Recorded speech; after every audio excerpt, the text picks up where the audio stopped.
Hello everyone, क्या हाल है आपके। आई होप आप बढ़िया होंगे।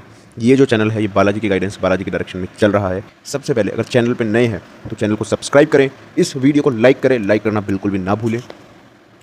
तो इस वाली वीडियो के अंदर हम किसके बारे में बात करने वाले हैं, यहाँ हम बात करेंगे ग्रुप 2 की स्ट्रेटजी, बाउंस बैक स्ट्रेटजी। अगर आप पहली बार भी मतलब कि ठीक है फर्स्ट टाइम भी एग्जाम दे रहे हैं तो भी ये स्ट्रेटजी आपके लिए काम करने वाली है, और आपके मल्टीपल अटैम्प्ट्स हो गए तो भी ये स्ट्रेटजी आपके लिए काम करने वाली है।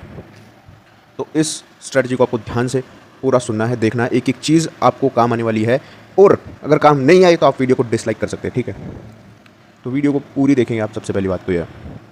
दूसरी बात, इसी वीडियो के अंदर हम डिस्कस करेंगे कि ग्रुप 2 नवंबर 23 में क्यों क्रिटिकल है, ग्रुप 2 निकालना क्यों ज़रूरी है नवंबर 23 के अंदर, उसके बारे में भी हम बात करने वाले हैं यहाँ पे। अभी आपके एग्ज़ाम्स का रिजल्ट आया, अनफॉर्चुनेटली क्लियर आपका नहीं हुआ, लेकिन उस चीज़ से बाहर निकलना पड़ेगा, क्योंकि जो बच्चे इस बार क्लियर नहीं हुए मई 23 में, वही बच्चे नवंबर 23 में क्लियर होंगे। लेकिन एक बात पता है क्या है, नवंबर 23 का रिजल्ट भी 100% तो नहीं आने वाला, वही सेकंड ग्रुप का रिजल्ट 15 से 20% के अंदर फॉल करने वाला है। तब भी 80% बच्चे, 90% बच्चे फेल होने वाले हैं। तो अभी आपको डिसाइड करना है कि आपको उस 80% बच्चे में आना है या फिर उस 10% 20% बच्चों में आपको आना है, ये आपको डिसाइड करना है। अगर हाँ आना है तो उठ खड़े हो जाओ और अब की बार ऐसा करके दिखाओ जैसे खुशियाँ आज जो पास हुए उनके घर में मन रही है, वही खुशी नवंबर 23 के रिजल्ट्स में जो कि जनवरी में आएगा, जनवरी 23 में आपके घर में मन रही हो। ग्रुप 2 निकालना इसलिए भी ज़रूरी है क्योंकि नया सिलेबस आ रहा है, और नए सिलेबस के अंदर paper number 6 integrated business solutions आने वाला है। और उस पेपर में सबसे बड़ी दिक्कत यह है, सबसे पहले अभी ये क्लियर नहीं है कि 6D पेपर में अगर एग्जामिनेशन जिनकी है वो कैरी फॉरवर्ड होगी या कैरी फॉरवर्ड नहीं होगी। लेकिन अनफॉर्चुनेटली अगर वो कैरी फॉरवर्ड नहीं हुई, आईसीआई ने बोल दिया कि कैरी फॉरवर्ड नहीं होगी, उस केस में आपकी सबसे बड़ी दिक्कत हो जाएगी कि जो मेहनत से आपने एग्जामिनेशन ली है, ठीक है, वो आपकी चली जाएगी। सबसे बड़ी दिक्कत वाली बात तो वहाँ पे है। दूसरी दिक्कत क्या है, मान लो आपका ग्रुप 1 क्लियर है और ग्रुप 2 आपका नवंबर में क्लियर नहीं हुआ, आपकी लापरवाही की वजह से या जिस भी रीजन से, उस केस में होगा क्या कि आपको इंटीग्रेटेड बिजनेस सॉल्यूशन तो पढ़ना ही पड़ेगा न्यू सिलेबस का। साथ में इंटीग्रेटेड बिजनेस सॉल्यूशन में क्या है, ग्रुप 1 की सारी सब्जेक्ट्स हैं इंक्लूडिंग लो, ठीक है। साथ में स्ट्रेटेजिक मैनेजमेंट भी है, तो आपको ग्रुप 1 वापस से पढ़ना पड़ जाएगा, स्ट्रेटेजिक मैनेजमेंट फिर से करनी पड़ जाएगी, तो ठीक है ना। तो थोड़ी सी भी लापरवाही आपको ग्रुप 2 को लेकर नहीं करनी है। ग्रुप 2 को अच्छे से पढ़ना है, अच्छे से पढ़ना है, मतलब अच्छे से पढ़ना है इस बार। ये मैं डरा नहीं रहा हूँ, मैं पहले से आपको आगाह करने की कोशिश कर रहा हूँ, पहले से वार्न कर रहा हूँ, ताकि आप लापरवाही बिल्कुल भी ना कर सके। वरना ये तो तय है कि 100% रिजल्ट तो नहीं आने वाला है, तो बच्चों ये जो 80% है, 90% लोग जिनका रिजल्ट नहीं आ पाएगा, उनसे दुखी इंसान उस टाइम पे कोई भी नहीं होगा। इसीलिए पहले से उस 15-20% में आने की कोशिश करनी है अपने को, और आना ही है। अभी मैं आपको कुछ जनरल बातें बताने वाला हूँ, उसके बाद मैं सब्जेक्ट वाइज स्ट्रेटजी आपको बताऊँगा। सबसे पहली बात क्या है कि आपके पास जिनको कभी खाली एक ही ग्रुप देना है ना, उनके पास सफिशिएंट टाइम है। इवन जो बहुत ग्रुप देने वाले हैं और जो रिपीटर हैं उनको ऑलरेडी पढ़ा हुआ, तो उनके लिए भी सफिशिएंट टाइम है। आपको करना क्या है, ए ग्रुप वाले तो जरूर ये चीज़ करेंगे कि आपको शॉर्ट नोट्स बनाने हैं, लास्ट डे मैराथन के लिए नहीं भागना। लास्ट डे मैराथन किसी भी टीचर की आपको नहीं देखनी है। क्यों? क्योंकि मैराथन में कई चीज़ें कट होती हैं, उसमें सिर्फ इंपॉर्टेंट पार्ट पूछा जाता है, और आजकल आईसीआई वो चीज़ें पूछ रहा है जो मैराथन में भी नहीं होती है। तो देखो, मैराथन देख के जाओगे आप, आपके रिस्क पे जाओगे, और क्या आपको आपका अटेम्प्ट रिस्क में डालना है तो डेफिनेटली आप मैराथन फॉलो करना।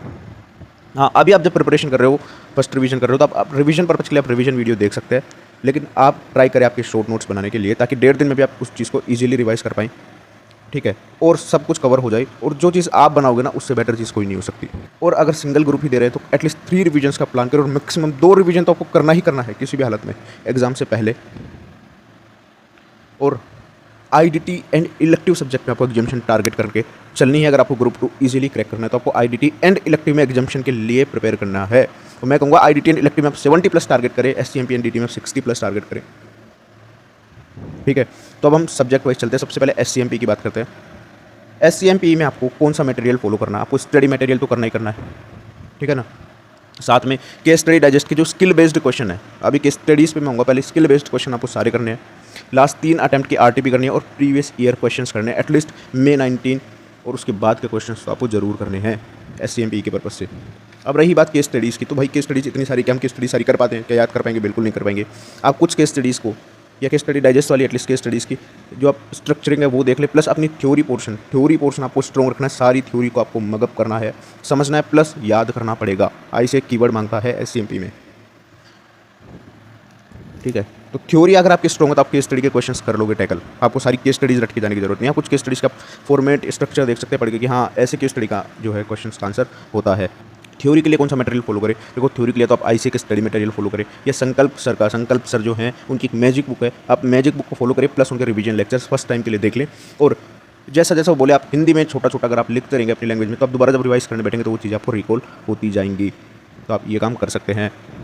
पेपर जो वो लेंदी आता है तो एटलीस्ट एक मॉक आपको कंपलसरी लिख के जाना है, ठीक है। आईसीआई के जो फॉर्मेट्स हैं, इस बात को अच्छे से नोट कर लेना। आईसीआई के जो फॉर्मेट्स हैं, फॉर्मेट जो आईसीआई का है, उस फॉर्मेट पे आपको फोकस करके जाना है। आप अपने मन से अगर फॉर्मेट बना के आंसर करेंगे, कुछ भी लिख के आ रहे हैं, तो नंबर नहीं मिलेंगे आपको। एसटीएमपी में स्पेसिफिकली आईसीआई के फॉर्मेट को फॉलो करना पड़ेगा। और ऑप्शन में कोई भी चैप्टर ना छोड़े। लगातार 2 अटैम्प्ट से ऐसे चैप्टर से इंस्टीट्यूट क्वेश्चन पूछ रहा है बजटरी से, जो कोई एक्सपेक्ट भी नहीं करता था। लोग सी कैटेगरी डालते थे, तो ABC कैटेगरी कुछ नहीं होती है, आपको सारे चैप्टर करने हैं। अगर अभी तक भी आपने वीडियो लाइक नहीं की ना, तो वीडियो को पहले लाइक करो। फिर हम बात करते हैं इलेक्टिव सब्जेक्ट के बारे में। इलेक्टिव सब्जेक्ट को मैं रिकमेंड करूँगा आपको इकोनॉमिक लॉ लेने के लिए, और मैं सिर्फ बात भी इस वीडियो में इकोनॉमिक लॉ के रिगार्डिंग ही करूँगा। अगर आपकी कोई दूसरी सब्जेक्ट है तो आप उस अकॉर्डिंग कोई दूसरी वीडियो यूट्यूब पे देख सकते हैं। अब क्यों मैं इकोनॉमिक लॉ के लिए बोल रहा हूँ, क्योंकि इकोनॉमिक लॉ में 3 चैप्टर तो ऑलरेडी ग्रुप 1 वाले सेम हैं, और सबसे ईजी पेपर भी इकोनॉमिक लॉ का आता है, और मेजोरिटी लोगों के पास इकोनॉमिक लॉ ही है।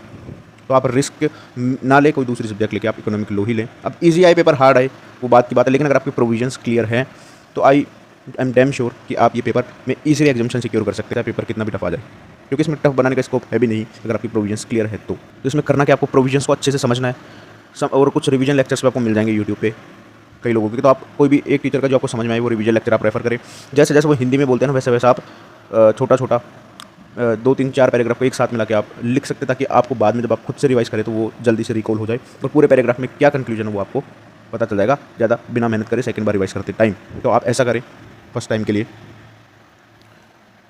प्लस में केस स्टडी डाइजेस्ट में आपको सारी केस स्टडी करने की जरूरत नहीं, कुछ केस स्टडीज़ आप कर लें 10-15, ताकि आपको कॉन्फिडेंस आ सके कि जो आपने किया है, जो प्रोविजंस आप समझे, आप प्रॉपर्ली उसको एग्जीक्यूट कर पा रहे कि नहीं कर पा रहे।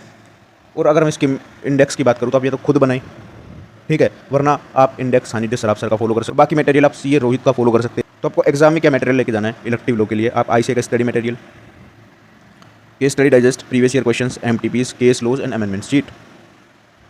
और शायद सीए रोहित के मटेरियल में आपको ये प्रीवियस ईयर क्वेश्चंस, एमटीपीज वगैरह तो वहीं मिल जाएंगी, अलग से ले जाने की जरूरत नहीं पड़ेगी। तो आप खाली ICI study material plus Rohit का मटेरियल प्लस में case laws plus amendment sheet ले जा सकते हैं। अमेंडमेंट पे आपको लेके जाने हैं उस अटेम्प्ट के। अब मैं बात करूँगा डायरेक्ट टैक्स लॉज के रिगार्डिंग।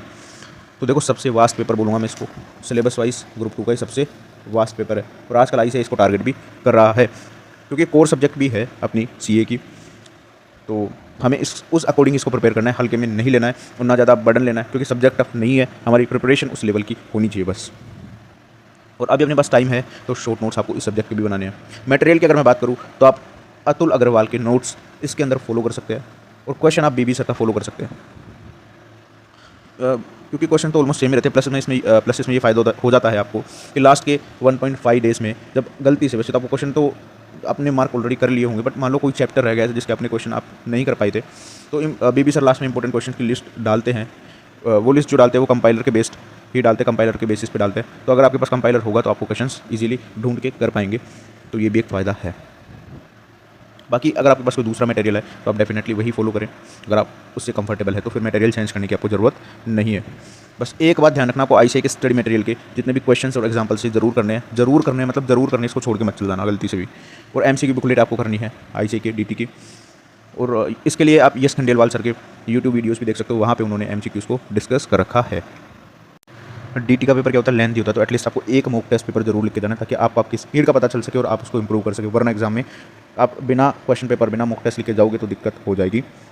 एंड क्वेश्चंस आपको जरूर प्रैक्टिस करना है आपको रिवीजन के टाइम पे। क्वेश्चंस आप इग्नोर नहीं मार सकते डीटी के अंदर, पहले बोल रहा हूँ। क्वेश्चंस आप बिल्कुल भी गलती से भी ऐसा मत सोच लेना कि खाली प्रोविजन करने से काम चल जाएगा। क्वेश्चंस आपको करने पड़ेंगे, वरना आपकी करी कराई पूरी मेहनत खराब होने वाली है। अब फटाफट से मैं आईडीटी की बात कर लेता हूँ। तो आईडीटी सबसे ज़्यादा स्कोरिंग सब्जेक्ट है, इलेक्टिव और आईडीटी दोनों के दोनों। तो आपको इसको बेस लेके चलना पड़ेगा ग्रुप 2 क्लियर करने के लिए। 70+ का आपको टारगेट लेके चलना पड़ेगा। आईसीआई के स्टडी मेट के क्वेश्चन और एग्जाम्पल जरूर करने हैं, प्लस प्रीवियस ईयर क्वेश्चन करने हैं, और तीनों का एक सोल्यूशन बता दूँ तो आप अक्षांश गर्ग सर की क्वेश्चन बैंक भी कर सकते हैं। तो कोई सजेशन है, अगर आप किसी और की क्वेश्चन बैंक कर रहे हैं जिसमें तीनों चीज़ें कवर्ड है तो आप वो करें।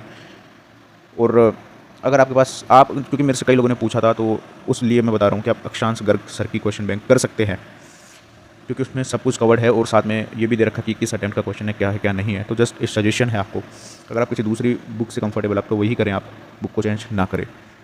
एमसीक्यू बुकलेट आपको ज़रूर करनी है, और एमसीक्यू बुकलेट के कुछ वीडियोज़ अक्षांश गर्ग सर की वीडियोज़ में मिल जाएंगे, तो आप वो भी रेफर करेंगे तो आपका काम चल जाएगा। मटेरियल की अगर मैं बात करूँ तो आप अक्षांश गर्ग सर की बुक को रेफ़र कर सकते हैं, क्योंकि समराइज्ड बुक है। समराइज्ड इन द सेंस सारी इंपॉर्टेंट चीज़ें कवर्ड हैं वहाँ पे। वैसे तो मैं प्रेफर तो ये करूँगा, अगर आप स्टडी मैट खुद से कर पा रहे हैं, करा है आपने, तो आप वही लेके चलें और उसी के शॉर्ट नोट्स बनाएं, या फिर कोई दूसरे टीचर के आपने दूसरे टीचर को फॉलो किया है तो आप उनकी बुक को बेस बना के चले, बुक चेंज ना करें और उसी से अपने शॉर्ट नोट्स बनाएं। लेकिन अगर आपने अभी तक कोई मटेरियल फॉलो नहीं किया है या फिर मटेरियल को लेकर कन्फ्यूज्ड हैं, तो आप अक्षांश गर्ग सर के मटेरियल को भी ले सकते हैं। आपको कॉन्सेप्चुअली अच्छे से समझनी पड़ेगी चीज़ें इसके अंदर। क्वेश्चंस क्योंकि न्यू ही आते हैं आईडीटी में, लेकिन अगर आपके कॉन्सेप्ट क्लियर है और आपने प्रीवियस कुछ क्वेश्चंस की जो क्वेश्चन मैंने बताए उनकी प्रैक्टिस कर रखी है, तो आप इजीली इस पेपर को डील कर सकते हैं। रिवीजन लेक्चर आप किसी भी टीचर के देख सकते हैं। रिद्धि मैम भी है, फास्ट एजुकेशन का उनका चैनल है। अक्षांश गर्ग सर के वीडियोस भी देख सकते हैं, मयंक त्रिवेदी के भी देख सकते हैं। तो आप अपने अकॉर्डिंग डिसाइड करिए। यशवंत मंगल सर के वीडियोस भी आप देख सकते हैं। तो जिनकी वीडियोस आपको समझ में आए आप उनको रेफर कर सकते हैं। साथ में मैं एक टिप ये देना चाहूँगा, आप थ्योरी चैप्टर्स को नेगलेक्ट बिल्कुल भी ना करें, क्योंकि आजकल बहुत सारे क्वेश्चन थ्योरी चैप्टर से इंस्टीट्यूट पूछ रहा है और स्कोरिंग भी है, वो जो छोड़ के चला गया उसके नंबर नहीं आते हैं, तो आपको करके जाना है। प्लस में एफटीपी एंड कस्टम जो है, कस्टम को तो आपको अच्छे से करना ही है, एफटीपी को इग्नोर नहीं मारना है, क्योंकि एफटीपी को इग्नोर नहीं मारना है, क्योंकि आजकल आईसीआई जो है एमसीक्यूज पूछ रहा है 5-5, 6-6, 7-7 एफटीपी से, 5-5, 6-6, 7-7 नंबर के, एक नंबर वाले, तो आप इग्नोर मारेंगे तो फिर दिक्कत में फंस जाएंगे। तो एफटीपी एटलीस्ट इंपॉर्टेंट एरिया आप एमसीक्यू पर्पस के लिए जरूर प्रिपेयर करें। तो ये थी अपनी ग्रुप 2 की स्ट्रेटजी। इसके अलावा कोई भी आपको दिक्कत आप कमेंट सेक्शन में कमेंट करके पूछ सकते हैं। आप इंस्टाग्राम पे मेरे को मैसेज करके पूछ सकते हैं, इंस्टाग्राम का लिंक आपको डिस्क्रिप्शन में मिल जाएगा। So all the very best for group 2।